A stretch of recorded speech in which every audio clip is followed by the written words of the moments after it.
जब तक Donald Trump China में मौजूद थे, उन्होंने ईरान के हवाले से किसी किस्म की सख्त स्टेटमेंट जारी नहीं की। वो एयरफोर्स वन पर सहाफियों से मुखातिब होते हैं, पहला बयान ईरान के हवाले से जारी किया। दोनों अपने ममालिक के अंदर क्या कायदीन जो हैं फैसला करेंगे जो इस खत्ते के लिए बेहतर हो। अमेरिका जंग चाहता है, अमेरिका हमला भी कर सकता है, अमेरिका हमला करना चाहता भी था, लेकिन उसने दीगर ममालिक की दरख्वास्त के ऊपर इस हमले को ख़त्म कर दिया। अमेरिका को ईरान में थोड़ा सा क्लीन अप दोबारा करना पड़ सकता है कि अगर चीन ने ताइवान पर हमला किया तो क्या अमेरिका ताइवान का दिफा करेगा। तो ट्रंप के मुताबिक उन्होंने इस सवाल का जवाब देने से इनकार कर दिया और कहा कि इसका जवाब सिर्फ एक ही शख्स जानता है और वो मैं खुद हूं। बिस्मिल्लाहिर्रहमानिर्रहीम। अस्सलाम वालेकुम, मैं इरफान हाशमी लंदन स्टूडियो से आपको प्रोग्राम में खुशामदीद कहता हूं। दोस्तों, खबर यह है कि जब तक डोनाल्ड ट्रंप चाइना में मौजूद थे, उन्होंने ईरान के हवाले से किसी किस्म की सख्त स्टेटमेंट जारी नहीं की। लेकिन जैसे ही वो एयरफोर्स वन पर सहाफियों से मुखातिब होते हैं तो उन्होंने पहला बयान ईरान के हवाले से जारी किया, यानी नफरत और वार्निंग का सिलसिला जहां रोका गया था, दोबारा वहीं से इसका आगाज़ कर दिया गया है। अपने ताज़ा बयान में अमरीकी सदर डोनाल्ड ट्रंप ने कहा कि ईरान के साथ जंग बंदी दीगर ममालिक की दरख्वास्त पर की गई, जिसमें उन्होंने खास तौर पर पाकिस्तान और फील्ड मार्शल का नाम लेकर तारीफ की। उन्होंने मजीद ये कहा कि अगर ईरान अपना जौहरी प्रोग्राम 20 साल के लिए मुअत्तल कर देगा तो अमेरिका डील के लिए तैयार है। दो चीज़ें आपने इस बयान के अंदर याद रखनी है। पहला मामला ये है कि वो इस उम्मीद के साथ चाइना गए कि शायद चाइना अपना कोई किरदार अदा कर सकेगा, लेकिन उनकी बॉडी लैंग्वेज और चाइना का देर के साथ जो बयान जारी करना ईरान जंग के हवाले से ये बताता है कि कोई ब्रेक थ्रू नहीं हुआ। और उन्होंने एक रस्मी, अगर ये कहा जाए कि ऐसा बयान जारी किया जो किसी भी दौरे के इख्तिताम पर दोनों ममालिक की जो क़यादत है या किसी भी मुल्क की क़यादत जारी करती है, वैसा सही एक रस्मी सा बयान था कि हम उम्मीद करते हैं कि अमन के लिए दोनों अपने ममालिक के अंदर क्या कायदीन जो हैं वो फैसला करेंगे जो इस खत्ते के लिए बेहतर हो। इस किस्म के बयानात चाइना की तरफ से जारी किए गए, यानी ये एक बहुत बड़ा सिग्नल था कि कोई ब्रेक थ्रू दोस्तों नहीं हुआ। दूसरी चीज़ जो बड़ी इंपॉर्टेंट है वो डोनाल्ड ट्रंप का दीगर ममालिक की तरफ इशारा करना। अमेरिका जंग चाहता है, अमेरिका हमला भी कर सकता है, अमेरिका हमला करना चाहता भी था, लेकिन उसने दीगर ममालिक की दरख्वास्त के ऊपर इस हमले को ख़त्म कर दिया और जंगबंदी जो है उसको रोक दी। अगर डोनाल्ड ट्रंप ये समझते हैं कि दुनिया सारी की सारी बेवकूफ़ है और सबको वो मामू बना देंगे, तो शायद डोनाल्ड ट्रंप की ये खाम ख्याली है, क्योंकि डोनाल्ड ट्रंप एक फेस सेविंग की तलाश में है। कॉन्स्टिट्यूशनल रुकावट, डोमेस्टिक प्रेशर्स, इंटरनेशनल प्रेशर्स, यूरोपीय यूनियन का उनके साथ रास्ते जुदा करने का मामला, नेटो जो आपका सबसे बड़ा इत्तेहादी था वहाँ पे दरार पड़ गई, और फिर पूरी दुनिया ने डोनाल्ड ट्रंप को उनकी कायदाना सलाहियतों को शक की निगाह से देखना शुरू कर दिया। डोनाल्ड ट्रंप को इस जंग में मां सवाए इसके कि नेतन्याहू, पहले भी नेतन्याहू था, आखिर में भी नेतन्याहू है और अब भी नेतन्याहू है, इसके अलावा इस दोस्ती के अलावा डोनाल्ड ट्रंप के पास कुछ नहीं है। दोस्तों, ट्रंप ने दौरे चीन के बाद अपने खुसूसी त्यारे एयरफोर्स वन में सहाफ़ियों से गुफ्तगू करते हुए कहा कि अमेरिका ने ईरान के साथ जंगबंदी का फैसला बरह रास्त अपनी तरजीह पर नहीं बल्कि दीगर ममालिक की दरख्वास्त पर किया।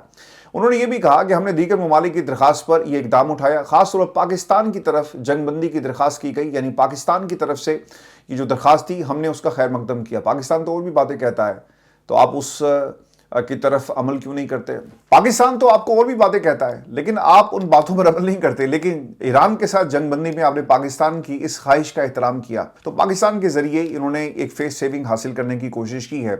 दोस्तों, डोनाल्ड ट्रंप ये भी कहते हैं कि मैं ज़ाती तौर पर इसके हक में ज़्यादा नहीं था, यानी जंगबंदी। वो कहते हैं कि मैं नहीं चाहता था कि जंगबंदी हो, लेकिन मुझे करनी पड़ी, लेकिन हमने इसे एक रियायत के तौर पर कबूल किया। उन्होंने एक बार फिर दावा किया कि अमेरिका ने ईरान की अस्करी सलाहियतों की को बड़ी हद तक जो है वो ख़त्म कर दिया, और इसी गुफ्तगू में उन्होंने मुस्तकबिल के मुमकिन इक़दामात का भी इशारा देते हुए कहा कि सूरत हाल के मुताबिक अमेरिका को ईरान में थोड़ा सा क्लीन अप दोबारा करना पड़ सकता है, यानी हम जाएंगे, बमबारी करेंगे और वापसी पर हम ये कहेंगे कि देखो हमारी एयरफोर्स जो है उसे कमाल कर दिया, हमने दुनिया की वो ताकत जो अपने आप को ताकत समझ बैठी थी और उसे गलत फहमी हो गई थी, देखो हमने उसका गरूर जो है खाक में मिला दिया, उनकी तमाम कायदीन को हमने मार दिया, शहीद कर दिया, और अब उनके पास कुछ भी नहीं है। जाते जाते ये काम ज़रूर करेंगे। मैंने आपको ना इस जंग के शुरू में जब ये जंगबंदी का इन्होंने ऐलान किया और उसके बाद फेस सेविंग की तलाश में डोनाल्ड ट्रंप मारे मारे फिर रहे थे, मैंने आपको बड़ी तफसील के साथ बताया था कि ये हमला ज़रूर कर सकते हैं और ये भी ऑप्शंस मौजूद हैं। दोस्तों, एयरफोर्स वन में सदर ट्रंप ने दौरे चीन में होने वाली पेशरफ से आगाह करते हुए बताया कि चीन अमेरिका से अरबों डॉलर की सोयाबीन और 200 बोइंग तैयारे खरीदने जा रहा है। صدر ٹرمپ نے مزید یہ بھی بتایا کہ انہوں نے چینی صدر شی جن پنگ کے ساتھ تائیوان کے مسئلے پر تفصیلی گفتگو کی۔ انہوں نے کہا کہ میں نے تائیوان کے معاملے پر کسی بھی طرح کا کوئی وعدہ نہیں کیا۔ صدر ٹرمپ نے ایک اہم انکشاف کرتے ہوئے بتایا، اب یہ وہاں پہ معاملہ کیا ہوا بٹوین ٹو پیپل، ٹرمپ بیٹھے ہوئے ہیں اور چینی صدر بیٹھے ہوئے تھے، تو انہوں نے ڈائریکٹ یہ سوال پوچھ لیا ان سے، اور کیا سوال تھا؟ صدر شی جن پنگ نے ان سے براہ راست سوال کیا کہ اگر چین نے تائیوان پر حملہ کیا تو کیا امریکہ تائیوان کا دفاع کرے گا؟ تو ٹرمپ کے مطابق انہوں نے اس سوال کا جواب دینے سے انکار کر دیا اور کہا کہ اس کا جواب صرف ایک ہی شخص جانتا ہے اور وہ میں خود ہوں۔ میں نے صدر شی سے کہا کہ میں اس کا جواب نہیں دینا چاہتا۔ اور دوسری جانب چینی حکومت کی جانب سے اس ملاقات کے حوالے سے جاری کردہ باضابطہ اعلامیے میں بتایا گیا کہ صدر شی جن پنگ نے امریکی صدر کو سختی سے خبردار کیا تھا کہ تائیوان کا معاملہ واشنگٹن اور بیجنگ کے درمیان براہ راست محاذرائی کا ایک سبب بن سکتا ہے۔ دیکھیں 200 طیارے بوئنگ، بڑی انویسٹمنٹ آ رہی ہے، پھر سویابین اربوں ڈالر کی، آپ اس کو سیکیور کرنا چاہتے ہیں یا پھر آپ کے پاس جو ہتھیار تھا جسے آپ نے استعمال بھی کیا تجارت کا، میز پر بیٹھ کر اپنے ہی ہاتھوں سے حملہ کر کے تائیوان کے اوپر اس جنگ کا ایک نئے سرے سے آغاز کریں گے، تعلقات کو ختم کریں گے؟ کیا یہ ڈونلڈ ٹرمپ کر سکتے ہیں؟ تو دوستو میرا نہیں خیال کہ ڈونلڈ ٹرمپ ایک نئی جنگ میں جائے گا۔ وہ چھوٹے موٹے ملکوں کے اندر، یعنی دیکھیں ایران کے اوپر سے حملہ کیا، اس کو پتہ لگ گیا کہ اس کی حیثیت کیا ہے، وہ کیوبا میں جا سکتا ہے، وہ کہیں اور جا سکتا ہے، لیکن وہ تائیوان کے اوپر حملہ نہیں کرے گا۔ ہاں اسلحے کا جو معاملہ ہے اسے دوبارہ سے ریوزٹ جو ہے وہ کیا جا سکتا ہے کہ اسلحہ انہیں بیچا جائے گا یا نہیں بیچا جائے گا، یہ بات ضرور جو ہے وہ کنسیڈر کی جا سکتی ہے۔ اور پھر آپ کو یہ خبر دیں کہ چین تائیوان کو اپنا علاقہ قرار دیتا ہے اور امریکہ کی جانب سے تائیوان کو ہتھیاروں کی فروخت کو اپنے اندرونی معاملات میں مداخلت قرار دیتے ہوئے اس کی مسلسل مخالفت کرتا رہا۔ چین نے کھل کر ایران کے معاملے پر اپنا باضابطہ موقع پیش کیا۔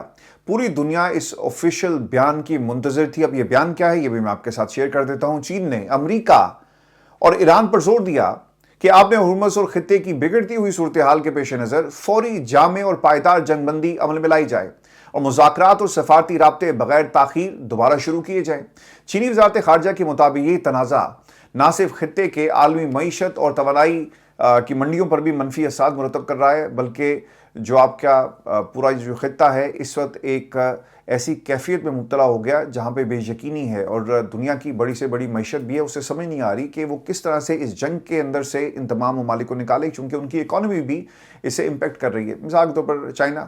دوستو الجزیرہ کی ایک رپورٹ ہے اور الجزیرہ نے کیا اس حوالے سے کہا یہ بھی آپ کے ساتھ میں شیئر کرتا ہوں، اور چینی وزیر خارجہ کو انہوں نے کوٹ کیا۔ چینی وزیر خارجہ وانگ یی نے کہا کہ آپ نے ہرمز کے مسئلے کا حل صرف واشنگٹن اور تہران کے درمیان مستقل اور جامع جنگ بندی میں موجود ہے۔ ٹھیک ہے، یہ بات ہوئی کہ ڈونلڈ ٹرمپ کی جو باڈی لینگویج ہے اور جس طرح سے انہوں نے ایران کے خلاف بیانات کا سلسلہ دوبارہ سے شروع کر دیا، اس کی وجہ یہ تھی کہ وہاں پر کوئی بریک تھرو نہیں ہوا۔ ان کا یہ خیال تھا کہ چائنا انہیں کہے گا پیچھے ہٹ جاؤ، اور وہ پیچھے ہٹ جائیں گے، لیکن ایران ہے، وہ بتا رہے چائنا کو اور باقی لوگوں کو بھی کہ بھئی یہ ہماری خود مختاری کا معاملہ ہے، یہ ہماری سالمیت کا معاملہ ہے اور کسی کو ماما چاچا بننے کی کوئی ضرورت نہیں ہے۔ دوستو چینی وزارت خارجہ نے ایک علیحدہ بیان میں کہا کہ امریکہ اور ایران کے درمیان جاری کشیدگی پر فوری جامع اور پائیدار جنگ بندی ضروری ہے اور دونوں ممالک کے درمیان رابطے اور مذاکرات فوری طور پر بحال ہونے چاہیے۔ ترجمان وزارت خارجہ کے مطابق یہ تنازع نہ صرف خطے میں دیگر ممالک کے لیے بھی نقصان دہ ثابت ہو رہا ہے، بلکہ ان کی اپنی معیشت کے لیے بھی، عالمی معیشت، توانائی کی منڈیوں میں بھی اس کے اثرات آپ کو نظر آ رہے ہیں۔ بیان میں یہ بھی کہا گیا کہ اس بحران کا جلد حل امریکہ، ایران اور دیگر متعلقہ ممالک کے مفاد میں ہے۔ چینی وزارت خارجہ نے مزید یہ بھی سٹیٹمنٹ میں موقف اپنایا کہ یہ جنگ شروع ہی نہیں ہونی چاہیے تھی اور اس کا جاری رہنا کسی کے فائدے میں نہیں ہے۔ دیکھیں جنگ کبھی بھی کسی کے فائدے میں نہیں ہوتی، لوگ شہید ہوتے ہیں، مرتے ہیں، ہلاک ہوتے ہیں۔ دوسری طرف ان کی اکانومی، مڈل ایسٹ آپ نے پورا اس خطے کے اندر نا ایک نیو ورلڈ آرڈر جو ہے ان میکنگ ہے، جس میں اسرائیل along with UAE یہ اتحاد بن رہا ہے، اور UAE کا اتحاد اسرائیل کے ساتھ بننے کا مطلب یہ ہے کہ آپ مسلمانوں کے خلاف لڑیں گے اور مسلمانوں کو وہ مسلمانوں سے لڑا رہے ہیں۔ سہونی تو کامیاب ہو گئے، لیکن مسلمان کب کامیاب ہوں گے؟ چاہے وہ بھارت کے مسلمان ہیں، چاہے وہ ایران کے مسلمان ہیں، چاہے وہ پاکستان کے مسلمان ہیں، کشمیر کے دنیا کے کسی حصے میں بھی جہاں بھی مسلمان بستے ہیں، ان کے قائدین کو یہ سوچنا ہوگا کہ مسلم امہ کا سوچو، اور کیا آپ ایک ایسا اتحاد بنا سکتے ہیں جہاں پر کوئی بھی ایسی قوت موجود نہیں ہوگی۔ اور پھر میں آپ کو ایک خبر یہ بھی دے دوں کہ ایران امریکہ جنگ بند ہے، لفظی جنگ ابھی بھی جاری ہے، گولہ بارود کہیں بھی استعمال نہیں کیا جا رہا، لیکن اس کے باوجود عمان کے ساحلی علاقے پر ایک بھارتی بحری جہاز تباہ کر دیا گیا۔ کس نے کیا اس کے بارے میں کوئی خبر نہیں ہے۔ मीडिया में भारतीय जहाज के मुबैना तौर पर हमले के नतीजे में डूबने के बाद एक और जहाज को यरगमाल बनाकर ईरानी पानियों में ले जाने की खबरें सामने आ रही हैं। अमरीकी खबर रसां इदारे एसोसिएटेड प्रेस एपीपी के मुताबिक बरतानिया के maritime trade operation centre ने बताया कि जुमेरात के रोज़ नामालूम अफराद मुत्तहिदा अरब अमारात के साहिल के करीब लंगर अंदाज एक जहाज़ पर सवार हुए। इसे कब्जे में लेकर ईरान की समत रवाना हो गए। बरतानवी हुकाम के मुताबिक जहाज़ ईरानी पानियों की तरफ बढ़ रहा है, ताहम जहाज़ की मलकियत या कब्जा करने वाले गिरोह से मुतल्लिक तफसीलात अभी तक सामने नहीं आ सकी। रिपोर्ट में जो शिपिंग ट्रैकिंग डेटा से हासिल हो रही है, यह भी दावा सामने आया कि हुई चुआन ने आखिरी बार मुत्तहिदा अरब अमारात के बंदरगाह फजीरा से तकरीबन 70 किलोमीटर शुमाल मशरिक में अपनी लोकेशन शेयर की थी। सिक्योरिटी अफसर ने इतला दी थी कि जहाज़ को ईरानी एहलकारों ने अपने कब्जे में ले लिया, जिसके बाद जहाज़ से राब्ता मुनक़ता हो गया। इस वाक़े से एक रोज़ कबल ओमान के साहिल के करीब एक भारतीय परचम बरदार कार्गो जहाज़ के समंदर बुर्द होने की इतलात भी सामने आई थी, जिसके बाद भारत ने इस बात की तस्दीक की थी कि मुतासरा हाजी अली नामी ये जहाज़ सोमालिया से मवेशी लेकर मुत्तहिदा अरब अमारात के शहर शारजा जा रहा था और इस दौरान इसमें आग भड़क उठी और जहाज़ समंदर में गर्क हो गया। दोस्तों, भारतीय वजारत जहाज़ रानी के मुताबिक इस वाक़े में जहाज़ पर सवार 14 रुकनी भारतीय अमले को ओमान कोस्ट गार्ड्स ने रेस्क्यू किया और महफूज मकाम पर मुंतकिल कर दिया। दोस्तों, भारतीय वजारत खारजा ने इस वाक़े की मजम्मत करते हुए कहा कि तजारती जहाज़ों को निशाना बनाना और मासूम शहरी अमले की जानों को खतरे में डालना नाकाबिल कबूल है और आज़ाद बहरी नकलो हरकत को मुतासिर करने से गुरेज किया जाए। ताहम बयान में ना ही जहाज़ के डूबने की वजह बताई गई और ना ही किसी को इसका जिम्मेदार ठहराया गया। इन पुरस्कार वाक़यात में कौन मुलविस है, इस हवाले से किसी सरकारी ऑफिशियल का कोई बयान अभी तक सामने नहीं आ सका। किसी गिरोह ने इसकी जिम्मेदारी कबूल नहीं की और जिसके बाद ये मामला एक मुहिम्मा बन चुका है। अगरचे भारत ने बहरी जहाज़ पर हमले की नौयत या जिम्मेदारों की निशानदेही नहीं की, ताहम बरतानवी मैरी टाइम एक रिस्क मैनेजमेंट कंपनी है जी, जिसका नाम है वैनगार्ड। अब वो ये बता रहे हैं कि शायद कोई ड्रोन या मिसाइल हमले का ये जहाज़ निशाना बना, जिसके बाद ये समंदर बुर्द हो गया। लेकिन दोस्तों, इस किस्म के वाक़यात हो रहे हैं और दूसरी तरफ वजूहात क्या हैं? एक ऐसी आबनाए हुर्मुज़ जो इस वक्त मुकम्मल महाज बन चुका है, एक ताकत बन चुका है और एक मुस्तकिल जंग का महाज, जहाँ पर कुछ भी किसी भी वक्त हो सकता है, तो वहाँ पर ऐसे किस्म के इस किस्म के जो वाक़यात हैं वो आपको फ्यूचर में भी रिपोर्ट होते हुए नजर आएंगे। और जिसकी जिम्मेदारी आप किसके ऊपर आयद करेंगे? प्रॉक्सीज कर रही हैं, इवन के ईरान का नाम लगाया गया। यूएई ने हमला किया, सऊदी अरब से भी अब हमले हुए, इसराइल हमला करता रहा, इराक के अंदर हमले हुए, एक पूरी जो बेस थी वो दरियाफ्त हुई, जिसे खुफिया तौर पे वहाँ पे बनाया गया। आपके मुल्क के अंदर एक दूसरा मुल्क बेस बनाकर बैठा हुआ है और प्रॉक्सी के तौर पे उसे इस्तेमाल करता है और किसी को कानो कान खबर नहीं हुई।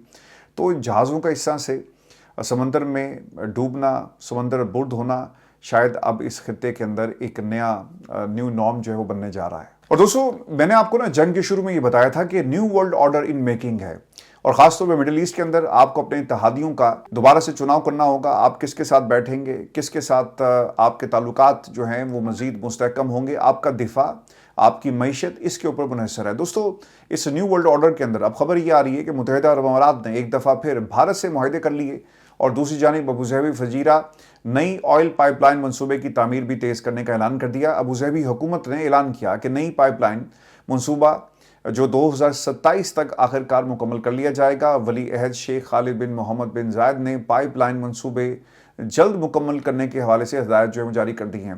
दोस्तों, हुकूमत की जानिब से कहा गया था कि नई लाइन आपने हुर्मुज़ को बाईपास करने में मदद फराहम करेगी और मौजूदा फजीरा पाइपलाइन योमिया 18 लाख बैरल खाम तेल सप्लाई की सलाहियत रखती है। हुकाम के मुताबिक नई तोसी जो करने जा रहे हैं, इससे अमाराती तेल की बरामदी जो गुंजाइश है वो मज़ीद बढ़ जाएगी। तो ये एक तरह से आपने हुर्मुज़ को बाईपास कर रहे हैं। अब देखें, बाकी ममालिक को भी सोचना होगा कि वो किस तरह से बाईपास कर सकते हैं, लेकिन ये काम यकीनन जो यूएई है उसकी मईशत के लिए एक मेजर स्टेप है। और इसमें आपको एक खबर ये भी दे दूं कि पाकिस्तान ने भारत और मुत्तहिदा अरब अमारात के आज के मुआहिदों पर खुलकर इजहार ख्याल करना शुरू कर दिया है। सफारती हलकों में पाकिस्तान के मौक़िफ़ की गूंज सुनाई दे रही है, जिसके मुताबिक पाकिस्तान ने कहा कि भारत की मुत्तहिदा अरब अमारात के साथ पींगे मशरिक़ वुस्ता और इलाकाई इस्तेहकाम के लिए खतरा है। यूएई के साथ भारत की बढ़ती हुई वाबस्तगी एक सोची समझी कोशिश है। पाकिस्तान मुखालिफ एजेंडा हमेशा टॉप पर रहेगा। रिपोर्ट के मुताबिक भारत खलीजी शराकत दारों को अपने जोग्राफियाई और सियासी मकासद के लिए इस्तेमाल कर रहा है और यूएई से रवाबित का बुनियादी मकसद खलीजी सियासत को पाकिस्तान के खिलाफ इस्तेमाल करना है। भारत की हिकमत अमली खित्ते में तवाज़ुन पैदा करने की बजाय मज़ीद अदम इस्तेहकाम बढ़ा सकती है। देखिए, ये पाकिस्तान का मौक़िफ़ ज़रूर है। पाकिस्तान भी भारत जो अगर ये कर रहा है तो आप भी काम ये करें कि आप ईरान के साथ जो अपनी पाइपलाइन है उसके ऊपर काम शुरू कर दें, भूल जाए अमेरिका को, और पाकिस्तान के अंदर सस्ता तेल हमें मिलेगा, पाकिस्तान की आवाम को मिलेगा। आपकी हुकूमत के हवाले से लोग जो हैं वो आपको दुआएं देंगे, लेकिन हम ऐसा नहीं करेंगे। हम अमेरिका से तेल ले लेंगे लेकिन हम ईरान से तेल नहीं लेंगे, जहां से आपको सस्ता तेल, सस्ती गैस मिल सकती है, क्योंकि आप इस वक्त अमरीकी ब्लॉक के अंदर शामिल हैं। दोस्तों, यूएई के साथ तवानाई के तहफ़्फ़ुज़ और मुआशी ताउन के पर्दे में नई दिल्ली अपनी जड़ें मजबूत कर रहा है। भारतीय ताल्लुकात पर पहले ही मुस्लिम इत्तेहाद को कमज़ोर करने और ओआईसी की यकजहती को नुकसान पहुंचाने के हवाले से तनकीद की जा चुकी है। अबू ज़हबी अब भी तेल की पॉलिसी, सिक्योरिटी ताउन और मजहबी क़यादत के मामलात में सऊदी अरब पर बुनियादी इन्हिसार रखता है। रिपोर्ट में कहा गया कि खलीज ताउन कौंसल यमन, सूडान है जी, ओपेक है, और ओपेक पर यूएई के इख्तलाफात। अबू ज़हबी रियाज के मरकजी किरदार की जगह नहीं ले सकता। पाकिस्तान को पसे पुश डालने की कोशिशें कई दहाइयों पर मुहित इत्तेमाद, मुश्तरका सिक्योरिटी फ्रेमवर्क है, करीबी ताउन को नज़रअंदाज करने के मुतादिफ होगा। आप कोशिश करके देख लें, ये इतना आसान नहीं होगा क्योंकि पाकिस्तान इस खित्ते के अंदर एक बड़ा मेजर प्लेयर बन चुका है। देखिए, डोनाल्ड ट्रंप बार बार पाकिस्तान की बात क्यों कर रहा है? आपने उनकी मदद की, आप कोई पसंद हो ना हो, आप पाकिस्तान के इस किरदार को पसंद करें ना करें, लेकिन एक काम ज़रूर हुआ कि अमेरिकन जो हैं, जब आप उनसे सवाल भी करते हैं ना कि पाकिस्तान के अंदर मुज़ाकरात जो थे वो नाकाम हो गए, पाकिस्तान ने सालसी का किरदार जो है वो ठीक तरह से नहीं निभाया। दिल्ली के अंदर भी अरागची साहब से ये सवाल हुआ तो उन्होंने कहा नहीं, ऐसा नहीं है। डोनाल्ड ट्रंप से भी बार बार सवाल होता है तो वो कहते हैं कि नहीं, ऐसा नहीं है, वो हमारे बेहतरीन दोस्त हैं, हमें उन पर एतबार है और हम उनके साथ चलेंगे। तो ये पाकिस्तान की कामयाबी है। आपको पसंद हो, हज़म आप करें ना करें, तो डिप्लोमेटिक लेवल के ऊपर, सफारती महाज के ऊपर ये पाकिस्तान की कामयाबी है। दोस्तों, भारत का क्योंकि जिक्र हो रहा है और भारत की हमारी मेजॉरिटी ऑडियंस जो है वो हमारी भारत से है, और मैं आप तमाम लोगों का बहुत ही मशकूर हूँ कि आप हमें भारत के अंदर देख रहे हैं। दोस्तों, अरबपति सरमायाकार हैं जी, जिनके ऊपर इल्ज़ाम ये है कि उन्होंने रिश्वत के ज़रिए अमरीकी अदालती निज़ाम को भी अपने काबू में करने की कोशिश की। अब ये रिपोर्ट किसके हवाले से आ रही है? दोस्तों, एक रिपोर्ट के मुताबिक भारतीय अरबपति सरमायाकार गौतम अडानी का अमरीकी अदालती निज़ाम को चकमा देने की कोशिश, सरमायाकारी के नाम पर यकीन दहानियां, फौजदारी मुकदमात में गैर मामूली छूट अमरीकी मीडिया में इस वक्त डिस्कस हो रही हैं। मीडिया रिपोर्ट्स के मुताबिक अडानी ने अमरीका में $10 अरब की सरमायाकारी और 15,000 मुलाजमतों के वादे को दबाव के तौर पर इस्तेमाल किया। अडानी पर $265 मिलियन रिश्वत स्कीम के जरिए भारत में सोलर मुआहदे हासिल करने और अमरीकी सरमायाकारों को गुमराह करने के इल्जाम थे। अमरीकी सिक्योरिटीज एंड एक्सचेंज कमीशन के मुमकिना सिविल मुआहदे के तहत अडानी और उनके भतीजे सागर अडानी को तकरीबन $18 मिलियन अदा करना पड़ सकते हैं। अडानी ने ऐसे बासर वकला की खिदमत हासिल की जिनके रवाबित अमरीकी सदर ट्रंप के करीबी हलकों से भी हैं। मीडिया रिपोर्ट्स के मुताबिक अडानी ने अमरीका में $10 अरब सरमायाकारी और 15,000 मुलाजमतों के वादे करके मुकदमात में नरमी हासिल की। अगर मुकदमात ख़त्म हुए तो ये तासुर मजबूत होगा कि मुआशी मफादात कानून की हुक्मरानी पर हावी हो रहे हैं। अमरीकी माहिरीन के मुताबिक ऐसा फैसला अमरीकी अदालती और मालियाती निज़ाम की साख पर भी सवालात उठा सकता है। नाकदीन के मुताबिक जो इस वक्त वो बात हो रही है भारत के अंदर और भारत से बाहर, भारतीय तर्ज की बदनवानी किसी तरह अमेरिका के कानून और मालियाती निज़ाम में दाखिल हो रही है, और वो लोग ये कहते हैं कि जनाब वहाँ पर इस तरह होता है तो यहाँ पर भी ऐसे हो रहा है। तो इस तरह की एग्जाम्पल जो है वो ली जा रही है। लेट्स सी कि इसके ऊपर क्या फ़ैसला आता है, लेकिन ये ख़बर ज़रूर है और अमेरिका में इसके हवाले से एक बड़ी कार्रवाई जो है वो एक्सपेक्ट की जा रही है। दोस्तों, ये हमारी आज की वीडियो थी। आप तमाम दोस्तों का बहुत शुक्रिया, आप जुड़े हुए हैं हमारे इस प्लेटफॉर्म के साथ। चैनल को सब्सक्राइब करें और हमारी ये कोशिश है कि हम इस प्लेटफॉर्म को भी इरफान हाशमी ऑफिशियल की तरह मजबूत बनाएं। माशाल्लाह जी, वहाँ पर हमारी कोई 7-8 लाख के करीब फॉलोअर जो हमारी फॉलोइंग है, और इंशाल्लाह अब ये जो प्लेटफॉर्म है मैंने बनाया तो जी इसे डॉक्यूमेंट्रीज़ के लिए था, लेकिन आप तमाम दोस्तों का जो रिएक्शन है, रिस्पांस है, और जो आप इसके ऊपर जिस तरह से जुड़ गए हैं, तो इंशाल्लाह इसको इंटरनेशनल और प्लस अपनी डॉक्यूमेंट्रीज़ के लिए भी इंशाल्लाह हम इसी तरह कंटिन्यू करेंगे। आप अपने कमेंट सेक्शन में ज़रूर हमें बताएं कि ऐसे मौज़ूआत जिनके ऊपर आप डॉक्यूमेंट्रीज़ देखना चाहते हैं, इंशाल्लाह हम ज़रूर जो है उसके ऊपर डॉक्यूमेंट्री बनाएंगे, अपलोड करेंगे। वैसे ये जो पिंकी क्वीन, ड्रग क्वीन की जो स्टोरी है, इसके ऊपर काम शुरू हो चुका है اور انشاءاللہ کچھ انویسٹیگیٹو پہلو بھی آپ کے ساتھ شیئر کریں گے اپنی ڈاکومنٹری میں. اپنا خیال رکھیے گا. اجازت دیجیے. اللہ نے کے بعد.